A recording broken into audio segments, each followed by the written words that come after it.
Kærar þakkir fyrir fallegan lestur, Emil. Heyrðu, já, ég gleymi þess alltaf. Þetta nú ekkert smáatriði, sko. Og hér þakklætisvottur handa þér. Takk fyrir. Bara, takk fyrir.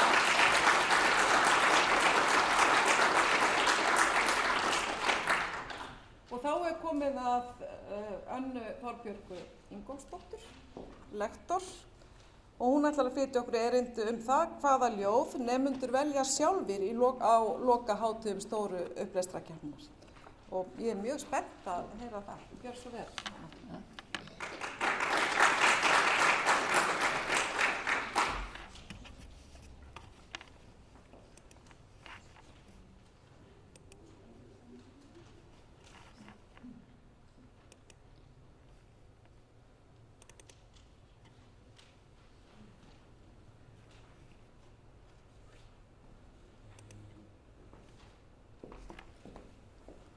Forseti Íslands og aðrir góðir málþingsgestir. Eins og þeir vita sem þekkja til lokahátíða stóru upplestrakeppninnar lesið í 3 umferðum. Lesarar flytja lausamálstexta í fyrstu umferð en ljóð í síðari 2. Í annarri umferðinni velja þeir á milli nokkurra ljóða sem þeim hefur verið úthlutað af skipulagningu keppninnar en í 3. og síðustu umferðinni flytja þeir ljóð sem þeir velja sjálfir. Áhugavert að rannsaka ljóðaval lesaranna og hvaða ljóðskáld og ljóð verða oftast fyrir valinu. Einnig áhugavert að skoða hvort það munur á ljóðavali drengja og stúlkna og hvort munur á ljóðavali eftir búsetu. Ég hef verið að hugsa að gera slíka rannsókn í nokkur ár en svo skall COVID á en þegar ákveðið var síðastliðinn vetur að halda þetta málþing nú í haust þá ákvað ég að slá til. Umsjónarmenn lokahátíðanna í vor allt land voru beðnir að safna upplýsingum sjálföldu ljóð lesara á lokahátíðum. Alls voru haldnar 29 lokahátíðir á landinu og svör bárust frá umsjónarmönnum 24 þeirra. Í tilviki einnar lokahátíðar voru upplýsingar ófullnægjandi og því eru lokahátíðirnar sem hér byggt á 23. Vafaatriði voru nokkur og ef mér tókst ekki að greiða úr þeim með fullkominni vissu þau tilvik ekki með í niðurstöðum en þau voru örfá. Ég vil nota tækifærið hér og þakka umsjónarmönnum fyrir þeirra mikla og góða framlag og Ingibjörgu Einarsdóttur fyrir eftirfylgnina. Alls byggja niðurstöðurnar sem hér verða kynntar því á 23 lokahátíðum, 248 upplesurum, þar af eru 148 stúlkur og 77 drengir en kyn óþekkt í 23 tilvikum. Áður en við skoðum niðurstöður rannsóknarinnar frá í vor skulum við líta á vinsælustu skáldin á lokahátíðum árið 2004. Ingibjörg B. Frímannsdóttir, þáverandi lektor við Kennaraháskóla Íslands, gerði viðamikla rannsókn á frjálsu ljóðavali þáttakenda í stóru upplestrakeppninni 2004 og birti niðurstöður í grein í tímaritinu Hrafnaþingi árið 2006. Rannsókn Ingibjargar náði ekki einungis til lokahátíð í héraði, heldur einnig til bekkjarkeppna og lokahátíða skólanna. Niðurstöður hennar ljóðaval á lokahátíðum héraða byggja á svörum 71 lesara en kynjaskipting hópsins kemur ekki fram. 23 lesarar af 71 völdu ljóð eftir 7 skáld eða 1/3 lesara sem þessi hluti rannsóknarinnar náði til. Önnur skáld dreifast á hina 49 lesarana. Skáldin sem áttu flest lesin ljóð voru Þórarinn Eldjárn, Kristján frá Djúpalæk, Tómas Guðmundsson, Jóhannes úr Kötlum, Jónas Hallgrímsson, Davíð Stefánsson og Steinn Steinar. Steinn Steinar hafður með hér þó að það sé bara 1 ljóð vegna þess að það voru svo margir sem völdan í bekkjarkeppnunum og lokahátíðum skólana. Ekki hægt að greina hvaða ljóð eftir þessa höfunda voru lesin á lokahátíðunum í héraði þar sem saman var fjallað ljóðaval á lokahátíðum í skólanum og lokahátíðum í héraði. Það vekur athygli að engin skáldkona meðal vinsælustu ljóðahöfundana. Lítill sem engin munur kom fram á vali drengja og stúlkna á höfundum. Þó kom það fram að stúlkur völdu fremur ljóð eftir Þórarinn Eldjárn og Kristján frá Djúpalæk en dreifingin hjá drengjónum var meiri. Ljóðavalið á lokahátíðunum var þó fjölbreytt og stór hluti ljóðanna var í bundnu máli. Vinsælasta ljóðið meðal lesaranna var Slysaskot í Palestínu eftir Kristján frá Djúpalæk. Það var valið 11 sinnum á lokahátíðum skólana og á lokahátíðum í héraði samanlagt. Það völdu 9 stúlkur og 2 drengir. Þetta ljóð völdu svo 4 lesarar á lokahátíðum í héraði en ekki er getið kyn þeirra. Þegar börnin í þessari rannsókn voru spurð ástæður fyrir vali sín á ljóði, nefndu þau helst í skýringar að ljóðin væru skemmtileg, flott, sniðug eða sorgleg. En snúum okkur þá að lokahátíðunum síðastliðið vor. Þar fluttu 248 lesarar á 23 lokahátíðum, alls 201 ljóð eftir 86 skáld en 2 ljóð voru þjóðvísur. Ég kem nánar eftir að þeim skáldum sem eiga flest ljóð en 2 skáld, þau Jón Thoroddsen og Halldóra B. Björnsson, eiga 3 ljóð hvort. 8 skáld eiga 2 ljóð hvert, þar af 5 karlar. Þeir Guðmundur Böðvarsson, Halldór Laxness, Hannes Hafstein, Stefán frá Hvítadal og Þorgeir Sveinbjarnarson og 2 ljóð eiga líka skáldkonurnar Ingibjörg Haraldsdóttir, Hulda Ólafsdóttir og Katrín Rúð Þótt.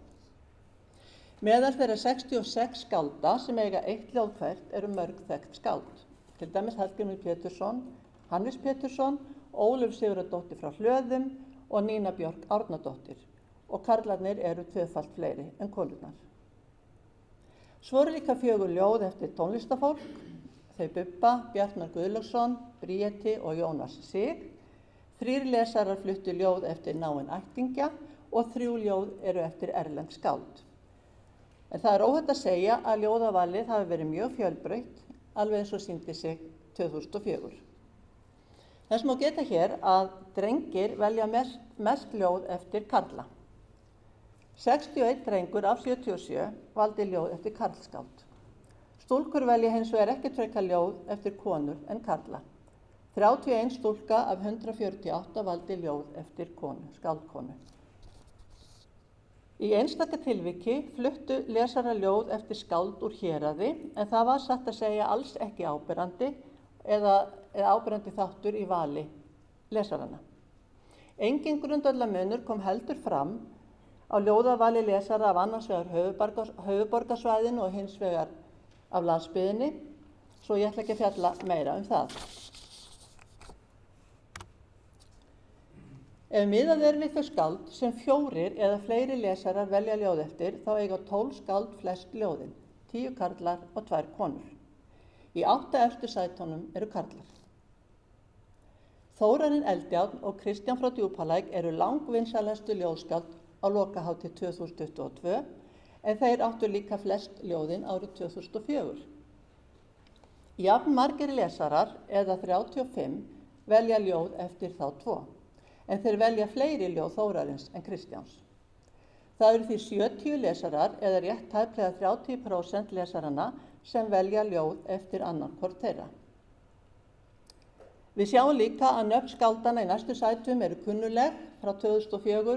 Það eru Davíð Stefánsson, Jónas Hallgrímsson, Steinn Steinar, Tómas Guðmundsson og Jóhannes úr Kötlum. Allt karlar. Öll þessi skáld, nema Þórarinn Eldjárn og Kristján Hreinsson, hafa verið skáld stóru upplestarkeppninnar. Þeir 2, ásamt þeim Antoni Helga Jónssoni og Steinunni Sigurðardóttur, eru einu núlifandi skáldin í þessum hópi.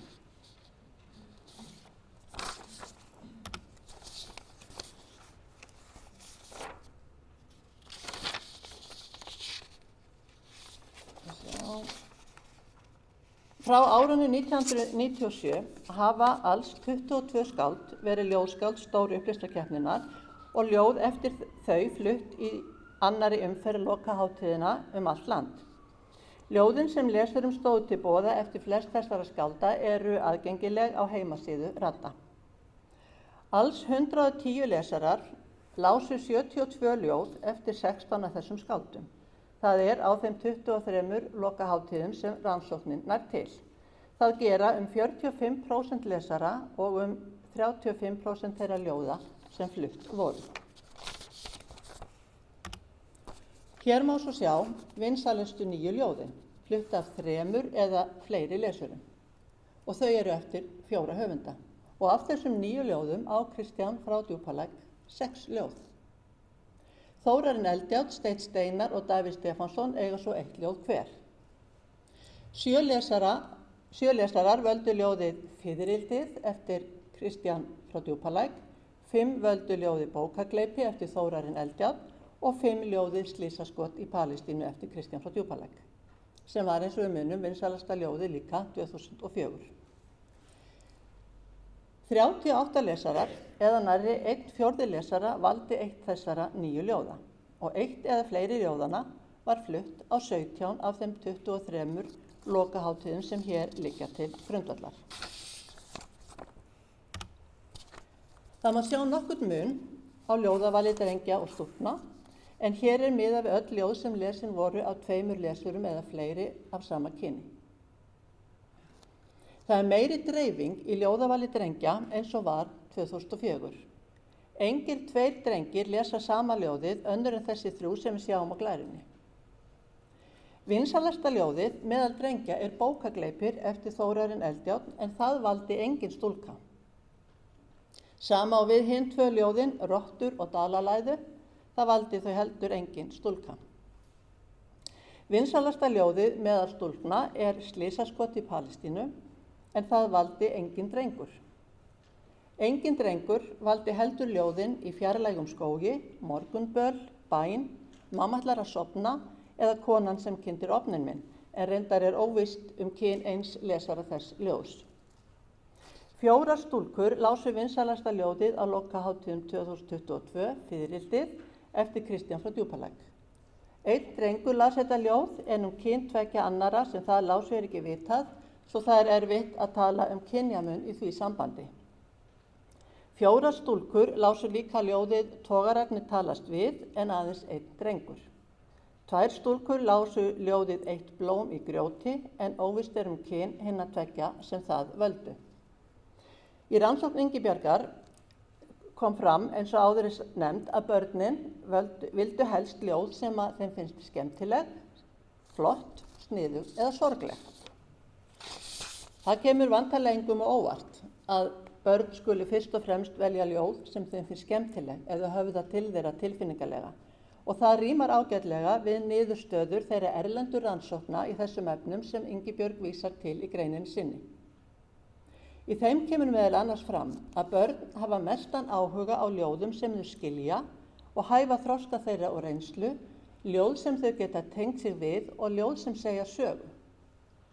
Þau vilja ljóð sem eru fyndin og hluti og fyrirbæri sem þau þekkja eða dýr. Þau vilja líka frekar ljóð úr samtímanum nútímaleg fyrirbæri og að nútímalegu máli.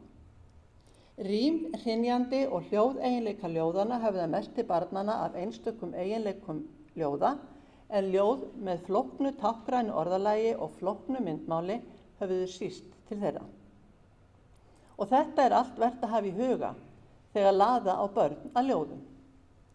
Ég hafði ekki tækifæri til þess í vor að spyrja lesara á lokahátíðum hvað hefði ráðið valið þeirra á ljóði. En ætli megi ekki reikna með því að svör þeirra hefðu orðið svipuð og barnanna frá 2004. Við skulum ekki heldur gleyma því að aðgengi að ljóðum ræður auðvitað miklu valið. Börn velja ekki ljóð sem þau þekki ekki. Þannig það eru ábyrgð okkar fullorðna fólksins að þau hafi fjölbreytt úrval af ljóðum. Ef við skoðum valið aðeins nánar og byrjum á ljóðunum 3 sem drengirnir völdu helst, þá kemur í ljós að bæði Bókagleipir og Rottur eru hefðbundin, rímuð og stuðluð. Og þótt Dalalæðan sé í tiltölulega frjálsu formi, er þar þó bæði að finna ljóðstafi og rím. Öll eru ljóðin myndrík og auðvelt að sjá yrkisefni fyrir sér. Bókagleipir er sniðugt og fyndið ljóð og Rottur dálítið hrollvekjandi, en snjöll samlíkingin í ljóðinu vekur líka til umhugsunar. Og líkingin við köttinn í Dalalæðinu er sniðug og virðist höfða til drengjana. Það er greinilegt að tilfinningar og rómantík ráða meiru ljóðaval stúlkna en drengja. Þær tengja til dæmis við sorglegt efni slysaskots í Palestínu og hugsanlega líka sláandi kaldhæðnina. Ljóðin Mamma ætlar að sofna, Konan sem kynntir ofninn minn og Það vex eitt blóm fyrir vestan vekja líka tilfinningaleg viðbrögð og einnig á sinn hátt ljóðið Eitt blóm í grjóti. Ljóðið Morgunböl er fyndið og sniðugt og togararnir talast við dálítið rómantísk en líka sniðugt og fyndið og myndríkt og ljóðið Í fjarlægum skógi er þrungið rómantík. Þessi ljóð eru ýmist hefðbundin í formi eða tiltölulega hefðbundin og myndmálið frekar einfalt. Mér sýnist þessi ljóð falla nokkuð vel að því sem fjallað var hér að framan hvernig ljóð börn vilja helst. Og ætli það eigi ekki líka við ljóðið Fiðrildið sem vinsælast var á lokahátíð í vor. Það er hefðbundið að formi, myndmáli einfalt, segir litla sögu sem börn eiga auðvelt með að tengja sig við, þótt hugsanlega dýpri merking fari ef til vill framhjá þeim. Ekki er tími hér til að velta lengur fyrir sér eða túlka frekar þær niðurstöður sem hér hafa verið reifaðar, svo nú læt ég staðar numið. Hafið þökk fyrir áheyrnina.